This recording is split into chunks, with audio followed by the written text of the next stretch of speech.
I stood there holding a plate of food while my mother told me, "This table is for family only."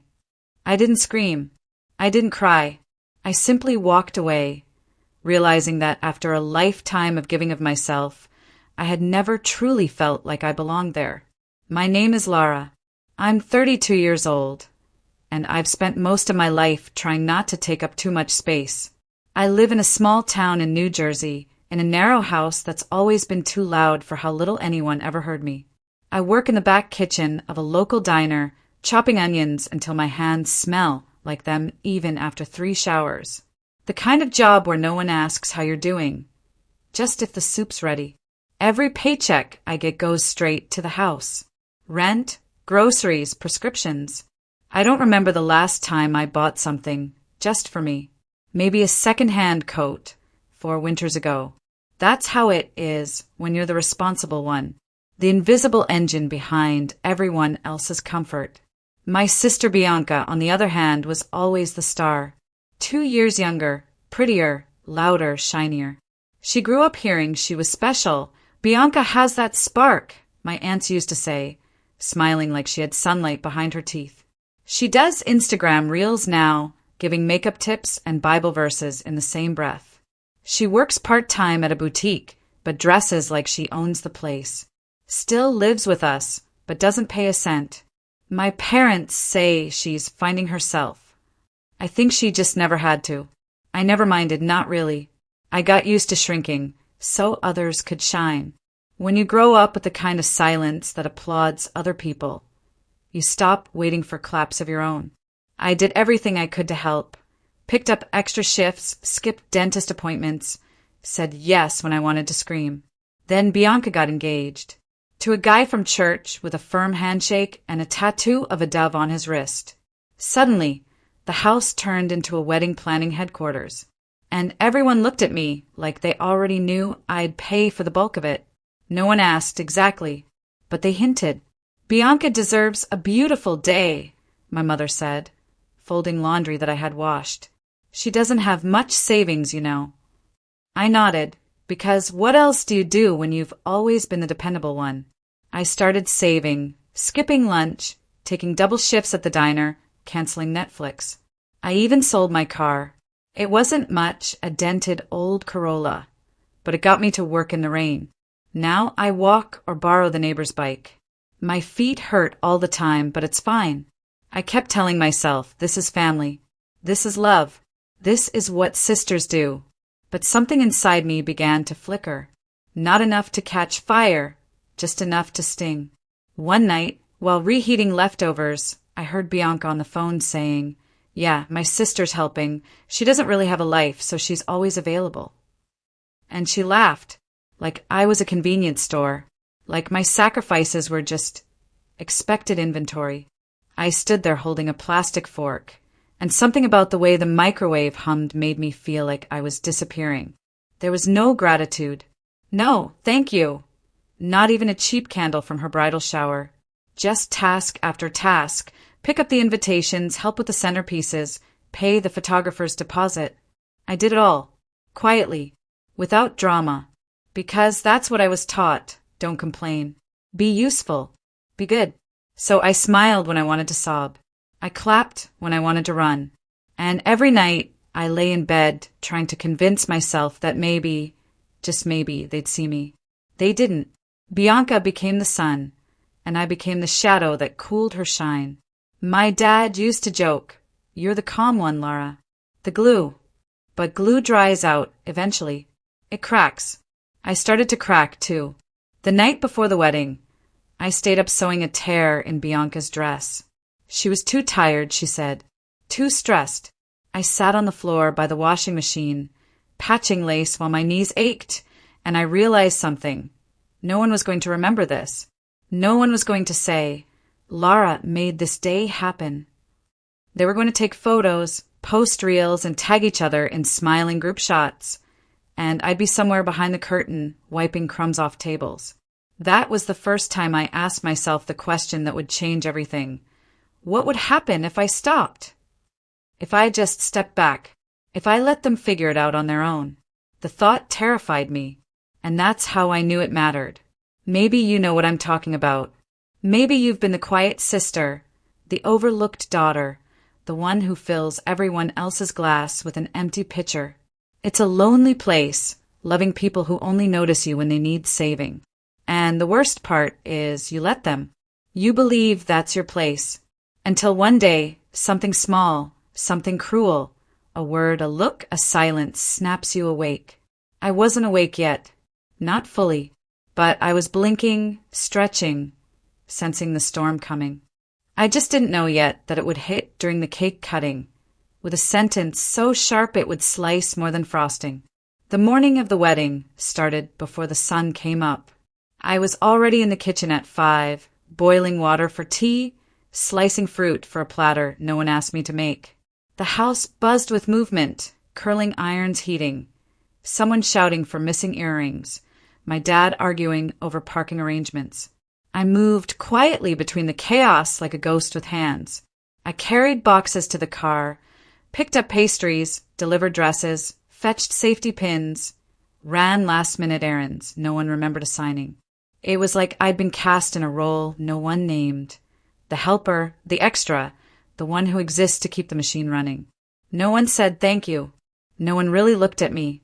At noon, Bianca was already an hour late for her hair appointment. Of course, it was my job to find her. I drove across town with my tank, nearly empty, found her scrolling on her phone in sweatpants, and helped her get dressed while she complained about the nail color she picked. I nodded, gave her water, told her she looked beautiful. She didn't even glance at me. Her mind was already at the altar, at the photos, at the people who would be watching her walk down that aisle like a queen. And I was just the driver, the backstage crew.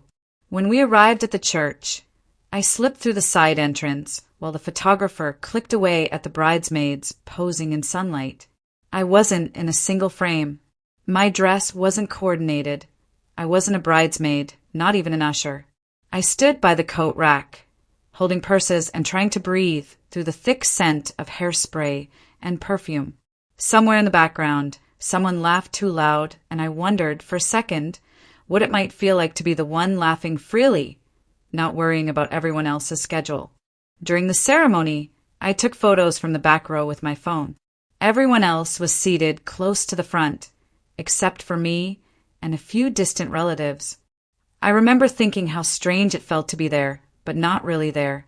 To be the one who had made the dress appointment, the cake deposit, the playlist, and still be positioned as an outsider. But I didn't cry. Not then. I just smiled for people walking past me and kept adjusting the bride's veil when it slipped during the reception. I didn't eat. I was too busy making sure the caterers were on time, that the tablecloths weren't stained, that the aunt with back pain had a seat near the bathroom. Every little emergency found its way to me. I ran around in flats that blistered my heels, my curls frizzing from sweat, my stomach empty but clenched with nerves. I kept thinking, it'll feel worth it when she hugs me, when she says she couldn't have done it without me. That moment never came, and then it happened. I walked toward the head table after everything had calmed down, holding a plate of food I finally allowed myself to make. Just one plate. I looked for an empty chair and saw one beside my mom.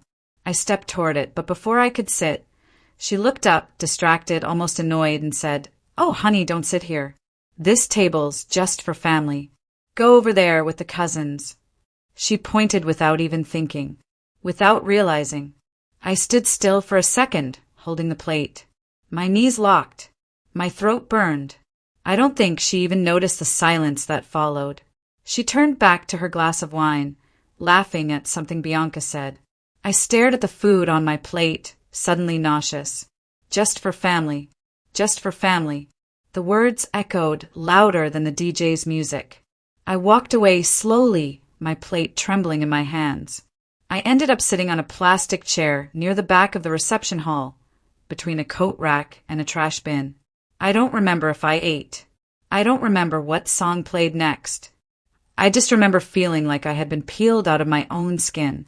All the years I'd given, all the sacrifices, the silence, the loyalty, it meant nothing. Not even a seat at the table. Not even a thank you.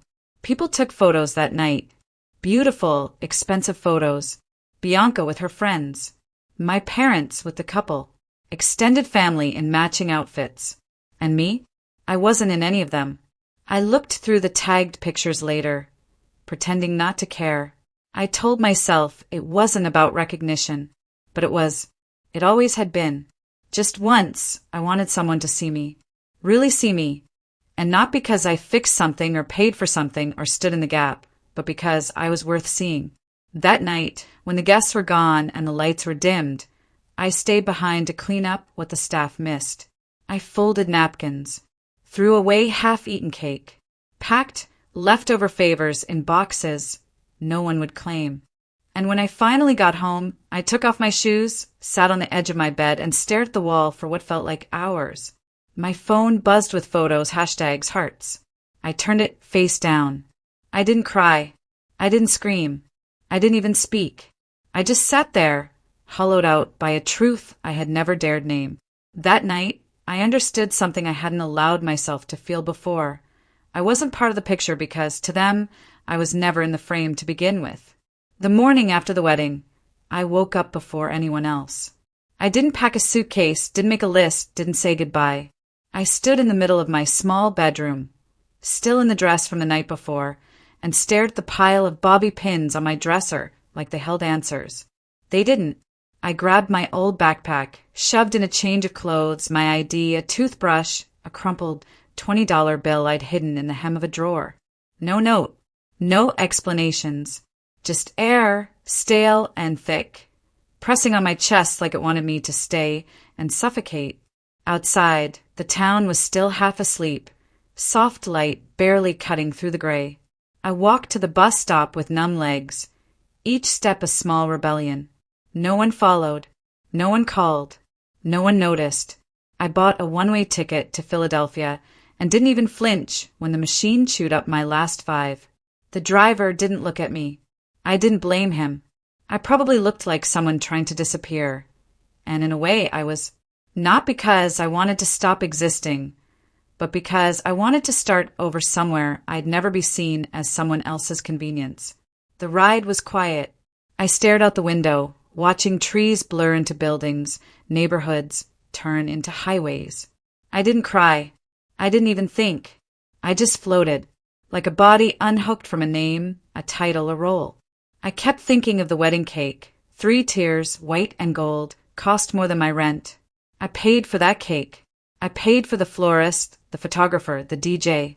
I paid for a celebration I wasn't even welcome in.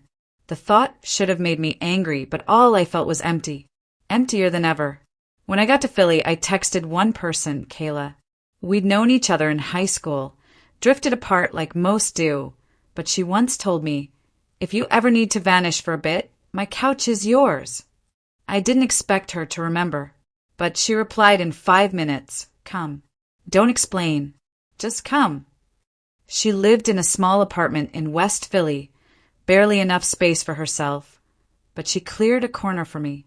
No questions, just a blanket, a floor, and a quiet nod that said more than any speech ever could. The first nights were hard. The floor was cold. My body ached. My pride pulsed like a fresh bruise. But the silence gave me space to breathe, and the walls didn't carry voices that made me feel small. I started looking for work the next day. Applied everywhere, diners, offices, markets. No calls. Too many people, too few chances. I finally found a woman at a laundromat who needed help cleaning houses. She paid cash, said she liked quiet girls. I told her I was the quietest girl she'd ever meet. I scrubbed baseboards, vacuumed stairs, unclogged drains. My fingers cracked from chemicals. My knees hurt from hours on tile. Some days I got paid. Some days I didn't. One man slammed the door in my face after 10 hours of cleaning his 3-story house. Said he'd never agreed to pay that much. I didn't argue. I just walked away, took the train home and shared a sandwich with Kayla, pretending it was enough. Hunger became familiar. Shame, too. But neither was as painful as going back. Going back would have meant swallowing everything. Smiling at people who erased me. Sitting at that kitchen table, pretending it never happened. Letting them say Lara's just sensitive when I dared to speak. I couldn't do it. Not anymore. I'd rather scrub toilets for strangers than be invisible in my own home. There's a kind of pain that feels cleaner than betrayal. At least hunger is honest. Kayla got me a pair of shoes from Goodwill. Said they weren't pretty, but they had good soles. I wore them every day. I started carrying a notebook in my bag, scribbling thoughts during lunch breaks. Not poems or essays, just sentences, fragments, things I didn't want to forget. Pain is quieter when no one is around to listen. I am not here to decorate someone else's joy. If I disappear, let it be on my own terms. I didn't know it then, but those words would become the bones of something bigger later. Weeks turned into months. I saved coins in a jar, paid Kayla what I could. She never asked for more. I found a second job, folding laundry at a dry cleaner. My hands were always red, my back sore, but I was building something. Slowly, quietly, with no applause. And for the first time, it was mine. One night, after work, I sat on the fire escape, eating a piece of toast. The city below buzzed with life. Cars honking, people shouting, music from an open window. And I realized I hadn't thought about the wedding in days. I hadn't checked Bianca's Instagram. I hadn't replayed my mother's voice in my head. I was starting to reclaim the silence. Not the kind that erases you, but the kind that gives you room to exist. I didn't know what would come next. I had no 5-year plan, no blueprint. Just a small bag, 2 jobs, a notebook, and a stubborn belief that I deserved more than the crumbs of affection I was raised to accept. I wasn't healed. I wasn't whole. But I was alive, and I was moving, because if the world didn't have a place for me, then I'd build one, with blistered hands, aching feet, and a voice that finally belonged to me. There's a kind of strength that comes not with shouting, but with surviving long enough to finally want more. That's how it started. Quiet. I wasn't chasing a dream or some big break. I just wanted something steady, something mine. A school custodian job opened up 5 blocks from Kayla's place. Night shifts mostly. Cleaning classrooms, taking out trash, restocking toilet paper. Not glamorous. Not easy. But it came with a name tag and a clock-in code. And for once I felt grounded. The principal was a tired woman named Ms. Walker, who barely looked up from her coffee when she hired me. She said, "We've had 6 quit in a year. If you last a month, I'll buy you a coffee." I lasted. I cleaned quietly, kept my head down. I knew how to be invisible. I'd been practicing all my life. But I started to notice little things. Notes on white boards. Crayons under desks. Stickers with "You Matter" on hallway doors. I'd wipe those doors every night, and sometimes I'd whisper the words to myself. Not out loud. Not yet. But in my head, like a seed that hadn't bloomed. One afternoon, I saw a flyer taped to the wall near the teacher's lounge. Free evening classes, adult learners welcome. It was a local community program, held right there at the school. GED prep, computer basics, trade skills. I tore the bottom tab with the number. My hands shook when I called. The woman who answered had a soft voice. "You're not too late. Come by Tuesday. Bring yourself. That's enough." I showed up that night in my uniform, smelling like bleach and sweat. No one cared. They handed me a booklet, a pencil, and a seat. It had been years since I'd sat in a classroom as anything but a shadow. I felt too old, too tired, too out of place. But I kept going. Tuesday, then Thursday. I chose office admin and data entry. Nothing fancy. Just something that might help me get off my knees, away from toilets and mop buckets. At night, I still worked. During breaks, I studied. Weekends, I read chapters out loud to myself. My voice sounded strange at first, like hearing a version of me I'd forgotten. Then one night, sitting on Kayla's couch with my cracked phone and sore feet, I opened TikTok. I wasn't looking for anything, just scrolling, laughing, numbing. But then I saw a woman talking to the camera, crying softly, saying how her family never saw her unless she was useful. Something in my chest cracked open. I typed out a comment. "You're not alone. I lived that too." And I didn't stop. I clicked record, switched to front camera, stared at myself for a minute, then hit delete. But the next night I tried again. Just voice. No face. A dark screen and a soft whisper. I cleaned houses, paid for a wedding I wasn't welcome at, and left without saying goodbye. This is what it feels like when your own family only calls you when something breaks. I posted it and closed the app. Didn't think about it. But when I checked the next morning, there were comments. Dozens. Then hundreds. That's my story too. I thought I was the only one. You just said what I've never had the words for. I cried harder than I ever did after the wedding. It became a quiet ritual. After work, after class, after dinner, I'd sit by the window, record a voice note, and post. Stories of being forgotten, overlooked, used. I didn't name names. I didn't show my face. But I was finally speaking, and people were listening. I gained 10,000 followers in a month. Mostly women, mostly older. They commented like they were breathing for the first time in years. You said it for all of us. My daughter treats me like this. I sent this to my sister. She won't respond, but I hope she listens. I wasn't famous. I wasn't even trying, but I was being heard. One day, I got a message from a woman named Elaine, 67, retired nurse. She said, "You helped me say no to my son for the first time. He always thought I was just a bank." Another from Rosa, 59. "Your voice makes me feel brave. I left my cheating husband. I didn't tell anyone yet. Just you." I read every word like scripture, not because I was anyone special, but because we were all the same. Bent backs, quiet mouths, full hearts no one noticed until they broke. I started writing more, turning those voice notes into paragraphs, stories. I'd print them out and tape them on my wall. I didn't have money, but I had words, and they were enough to build something. One night I wrote this. The words that once buried me now hold the microphone I never had.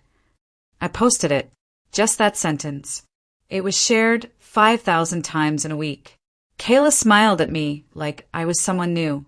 "You know," she said, "you're helping more people than you realize." I didn't know how to respond. I just nodded and whispered, "I think I'm helping me too." I still worked nights, still studied, still lived in the same crowded apartment, but something had shifted. I walked differently, sat taller. When Ms. Walker finally brought me that promised coffee after 6 months, she said, "I don't know what your story is, but you've got something in you. Something solid." I smiled, not because I believed it fully, but because I was starting to. I had spent a lifetime hiding, serving, shrinking. Now, for the first time, I was growing.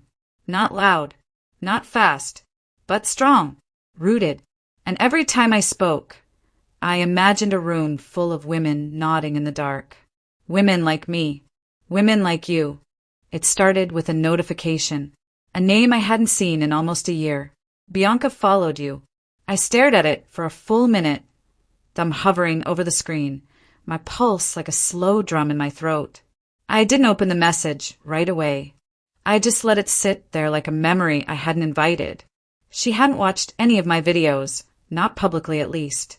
But something told me she'd been watching from the shadows. People like Bianca always do.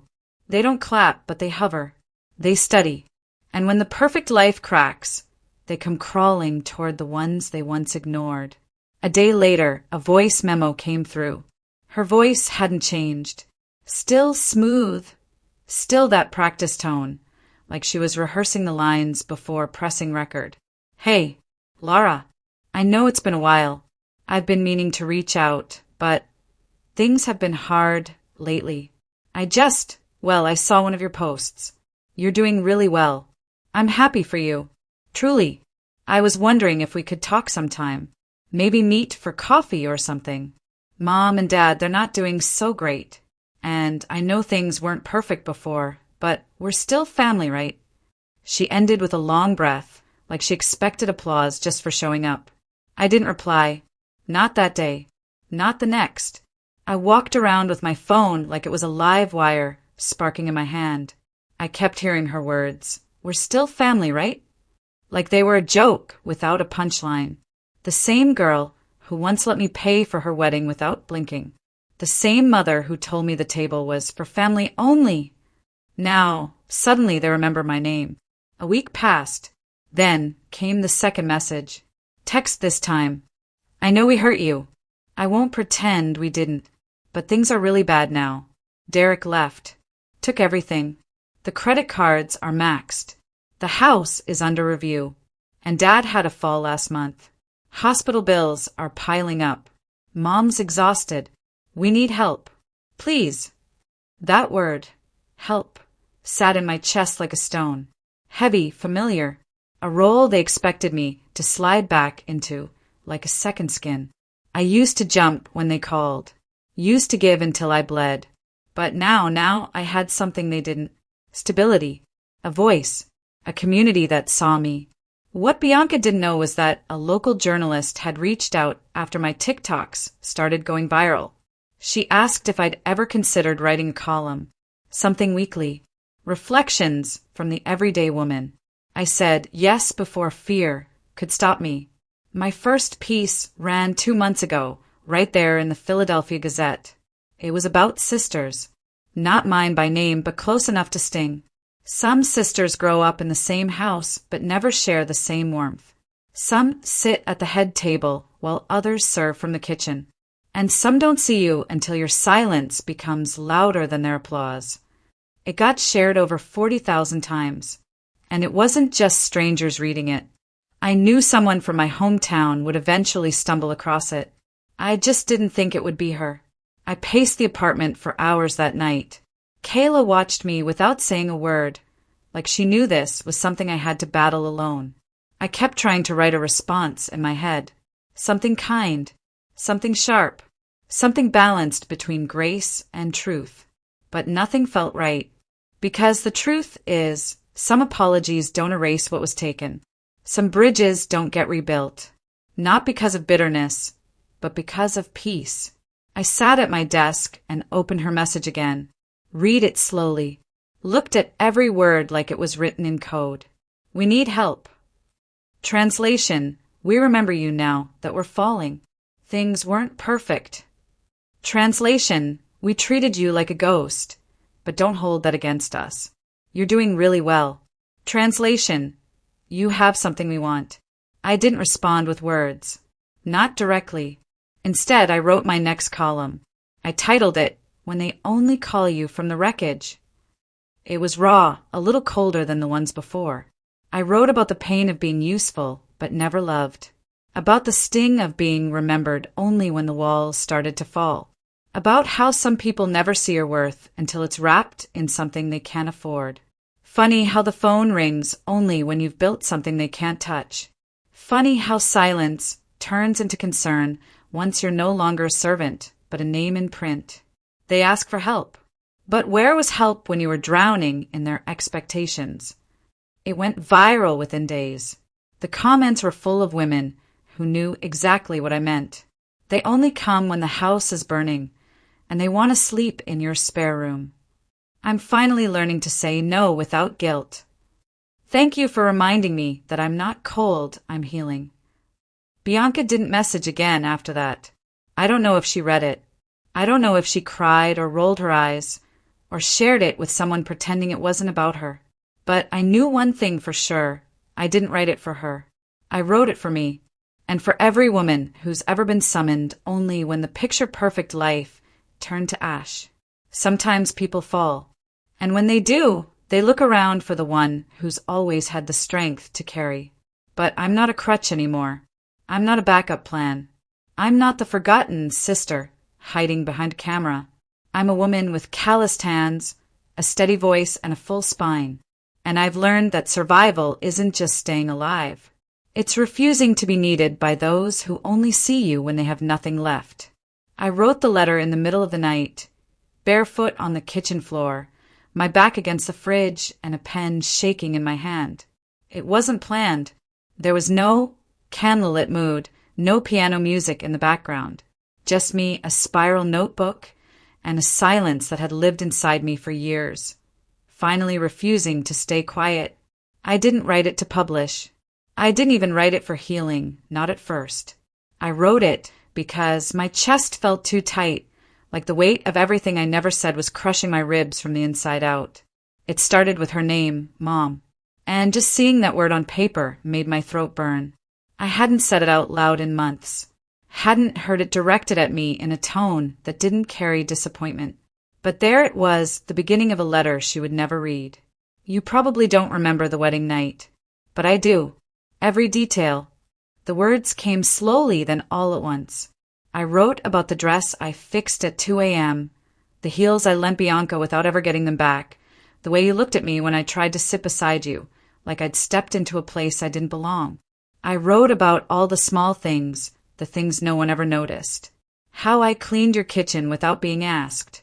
How I bought your medication without saying it was with my last 20. How I learned to keep my voice low, my needs smaller, my presence convenient. How every birthday I was given socks or silence. How Bianca got applause for breathing. How I got chores. I told you how it felt to be loved only for what I could do, never for who I was. How your approval was always at arm's length, and your silence louder than any scream. I wrote for hours, until the letters started blurring from the tears I didn't realize were falling. There were no curses, no blame games, just truth. Raw, jagged truth that had waited a lifetime to be named. I didn't leave because I hated you. I left because I started to love myself more than I loved being tolerated. By sunrise, my hand was cramping and my heart felt both heavier and lighter. I read the letter back once, whispering it like a prayer.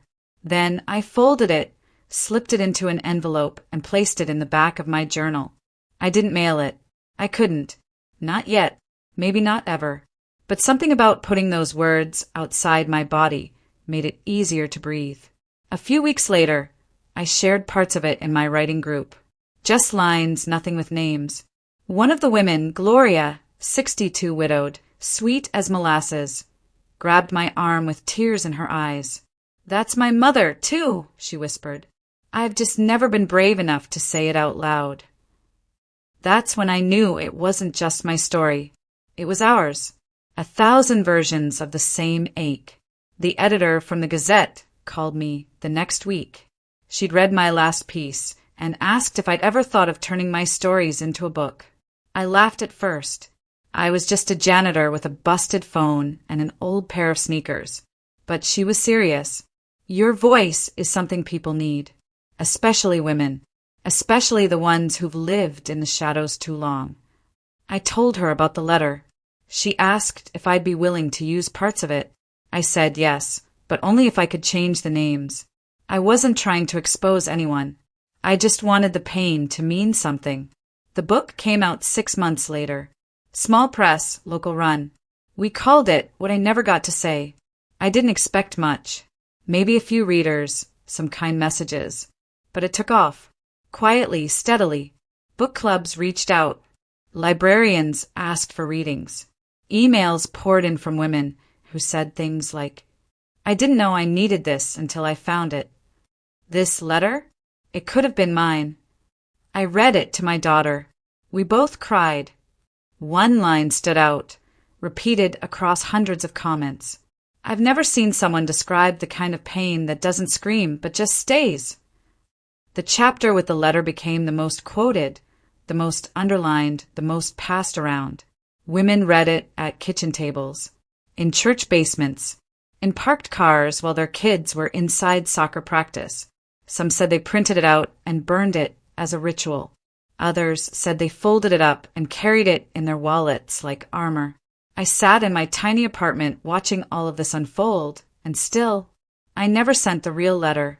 I thought about it. I held the envelope more than once, but every time something inside me paused. Maybe I was protecting her. Maybe I was protecting myself. Or maybe the version that lived in the book was enough. A version that belonged to every woman who had a mother who loved conditionally, who praised in public but punished in silence, who expected service but never offered softness. People asked me later if writing the letter healed me. The truth?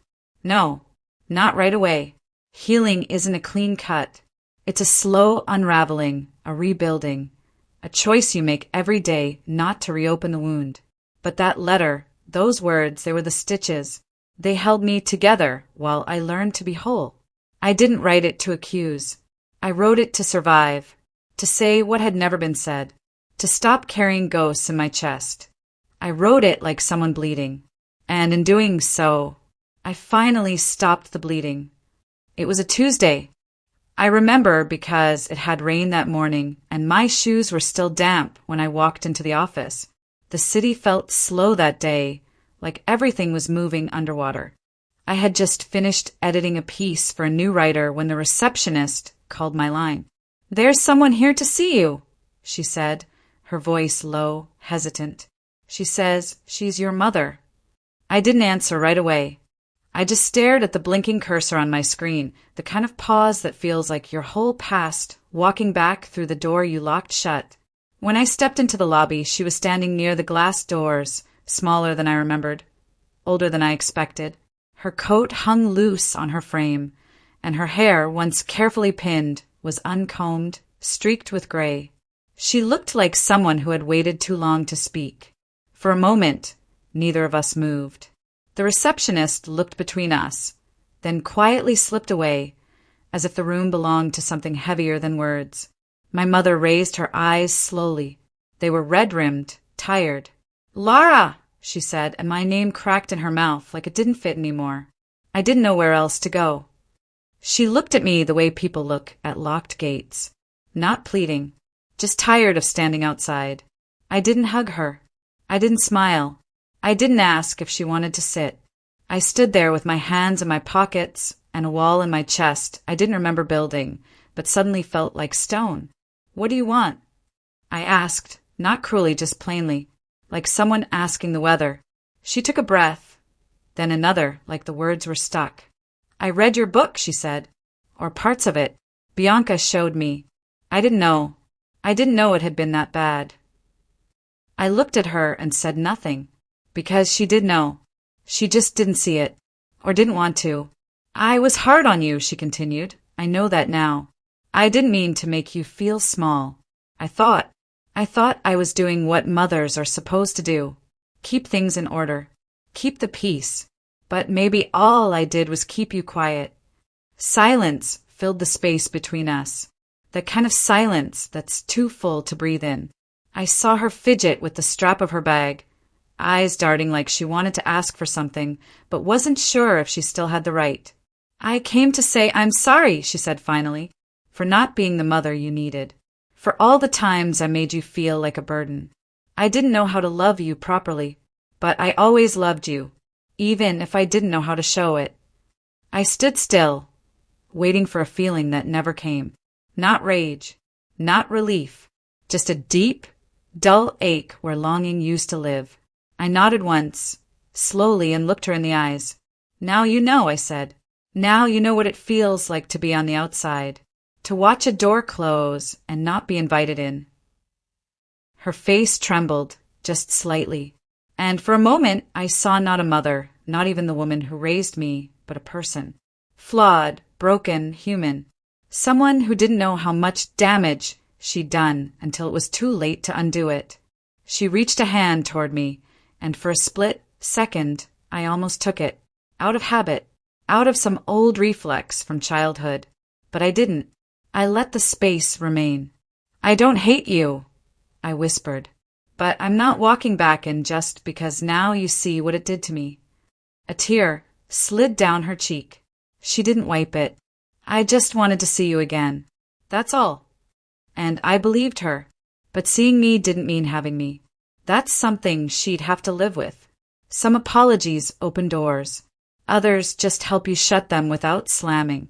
This one just let the story end. She said I make her feel smart. This was the second kind. I walked her to the door. She hesitated, like she wanted to say something else. Maybe hug me, maybe ask for my number. But she didn't. She just nodded. And I nodded back. She stepped outside into the gray light of afternoon. The glass door clicked shut behind her. I stood there, watching the back of her coat disappear down the block. I didn't cry, not because I didn't care, but because some pain dries too deep to spill anymore. I went back to my desk, sat down, and opened my draft file. I wrote one sentence across the top of the page. Some forgiveness doesn't rebuild anything. It just closes the door quietly. And that was enough. There are apologies that open doors, that rebuild bridges and stitch wounds. And there are the stage wasn't big, just a wooden platform set up in the corner of a local library, decorated with string lights and folding chairs. But it felt sacred, like a place where truth could stretch its legs and finally be heard. I stood backstage, holding a worn copy of my book, listening to the soft murmur of people finding seats. Most of the crowd were women, gray-haired, slow-moving, holding purses like shields. Some had their daughters with them. Others came alone. One woman clutched a notebook so tightly it looked like it held her survival inside. I wasn't nervous, not in the way people expect. My hands didn't shake. My heart didn't pound. I'd already lived through the part that should have broken me. Telling the story now felt less like reopening a wound and more like showing the scar, evidence that I made it through. A volunteer called my name softly. I stepped out into the light, not with grandeur, but with a calm that came from knowing I no longer needed anyone's permission to exist. They clapped, gently, respectfully, not like fans, like witnesses. I looked out over the rows and met their eyes. Some held tissues already, though I hadn't spoken yet. Others leaned forward, brows furrowed with anticipation. I took a breath, let it settle into my chest, then spoke, not loud, not theatrical, but steady. I spent most of my life being the quiet one, I said. The dependable daughter, the helpful sister, the girl in the background of other people's stories. Some of you might know what that feels like. To be needed, but never truly seen. To give everything and be treated like a footnote. That was me. For years. Heads nodded. Eyes glistened.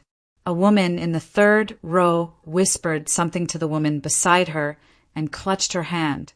I paid for a wedding I wasn't invited to be part of. Sat alone while my family took pictures I wasn't in. I cleaned their messes, paid their bills, and disappeared without anyone asking where I'd gone. I thought that was just how love worked. That maybe my place was behind the curtain, making sure the show went on. A soft gasp came from somewhere in the back. A tissue dabbed at a cheek. I continued, but one day I left, with nothing but a backpack and a breaking heart. I took a bus and started over in a city where no one knew my name. I scrubbed floors. I starved quietly. I wrote on napkins and cried in silence. And still I didn't go back, because something in me decided that survival was better than being tolerated. That got them. Some leaned back like the words had pushed too hard. Others leaned in like they'd been waiting for someone to say it first. I started sharing my story online. Little pieces at first. A sentence here, a thought there. I didn't think anyone would care, but you did. Women like you. Older, wiser, tired of swallowing pain just to keep the peace. You found me, and suddenly I wasn't alone. A woman in the front row wiped her glasses. Another held her daughter's hand a little tighter. Now I'm standing here, not because I'm anyone special, but because I didn't let the silence win. Because I chose to write it down instead of carrying it forever. And I want you to know your story matters too. The things you survived, the things you never said, they're real, and they deserve air. I paused then, not for effect, just to breathe. To look at them, really look. Some were crying. Others just watched me with quiet fire in their eyes. It felt like standing in a room full of mirrors. Each woman reflecting back some part of the pain I once thought was mine alone. I closed the book and held it to my chest. Maybe I was never part of their family, the one that left me out of pictures and forgot my name unless they needed help. But today, standing here, I know without question that I belong to this one, the family of women who survived, who endured, who rose. There was silence, then applause, not wild, not explosive, but deep, true, like every pair of hands had a story behind them, clapping for their own journey as much as for mine. After the event, people lined up, not for autographs, but to talk, to thank me, to cry. One woman said, "I read your book to my granddaughter, so she won't grow up thinking silence is noble." Another whispered, "I never told anyone about what my sister did to me, but tonight I will." Someone gave me a necklace with a tiny paper scroll inside. "It's blank," she said. "You're supposed to write your truth and wear it close." I smiled and promised I would. That night, I walked home under a sky so wide it felt like a blessing. I didn't call anyone, didn't post a video. I just walked, and somewhere between the library and my apartment, I realized something. I was no longer carrying the story. It was carrying me, and I knew I'd never walk alone again. I turned 35 on a Tuesday, the kind of day that doesn't ask for attention. No dramatic sunsets, no symphonies swelling in the background. Just blue sky, a soft breeze, and the quiet hum of a life that had finally started to feel like mine. I didn't throw a party. I didn't post about it. I just made a few phone calls, bought groceries that felt like comfort, and cleaned my apartment like I was preparing it for something sacred. Because, in a way, I was. The table was small, a second-hand wooden one I had sanded myself last fall, with mismatched chairs from flea markets and front lawns. I set it with cloth napkins and candles in recycled jars. Nothing fancy, just enough light to feel warm, just enough space to feel full. I cooked dishes that meant something. Kayla's favorite pasta, Ms. Romero's sweet bread recipe, the soup Mr. Jenkins said reminded him of his late wife. There was lemonade with mint, store-bought cake with extra icing, and a bowl of strawberries for the girl next door who hated chocolate. They arrived one by one, each bringing something that had nothing to do with food. Kayla came first, arms full of laughter, and a new pair of earrings, she said. Looked like someone who finally knew her worth. Ms. Romero followed, wearing a red scarf and carrying a book of poetry she wanted to share after dinner. Mr. Jenkins brought old jazz records and told me I was the only person who'd ever asked about his late wife twice. And little Zoe from the apartment across the hall walked in holding a handmade card that said in crooked letters, "You help me believe I'm smart." We sat, we talked, we passed food and poured water and refilled each other's plates without needing to be asked. No one bragged. No one posted pictures. No one made speeches. They just were. Present. Gentle. Safe. When it came time for cake, Kayla lit the candles and everyone sang. Off-key and too loud, the way only real love allows. I looked around at their faces, glowing in the soft light, and felt something loosen in my chest. Not joy exactly. Something deeper.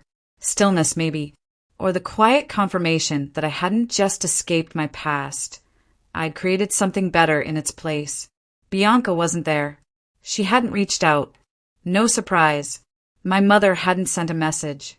Not even a forwarded chain email or a hesitant, "Hope you're well." But the absence didn't ache the way it used to. There was a time when that silence would have split me in two. But now it was just a space at the table no one missed. A space that had been filled, slowly, steadily, truthfully, by people who saw me not as a role, not as a resource, but as a person. After the cake, Ms. Romero stood and read a poem. Something about broken things being made holy by the hands that mend them. Zoe fell asleep with her head on my arm. Kayla helped clear the plates. Mr. Jenkins played a soft Ella Fitzgerald tune and said, "This is what peace sounds like." And he was right. It wasn't loud. It wasn't impressive, but it wrapped around the room like a promise.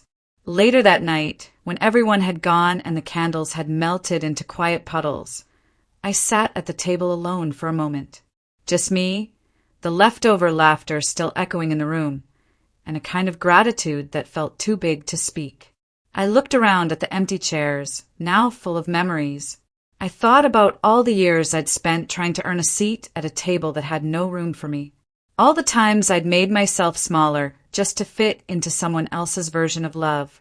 And yet here I was, at the head of my own table, surrounded by people who came not out of obligation, but out of recognition, out of truth, out of something that doesn't need blood to feel like family. I picked up Zoe's card again, tracing the uneven letters with my finger. You help me believe I'm smart. I smiled, because I knew exactly what she meant. And I wished someone had told me the same thing when I was her age. But maybe that's the point. Sometimes you don't get the words you needed. You become them instead. I didn't cry. Not that night. Not anymore. I just breathed. Fully. Deeply.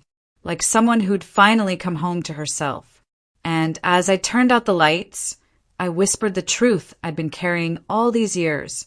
The truth I had once begged to hear but no longer needed from them. Family isn't who puts your photo in the album. It's who holds your hand when the world forgets your name.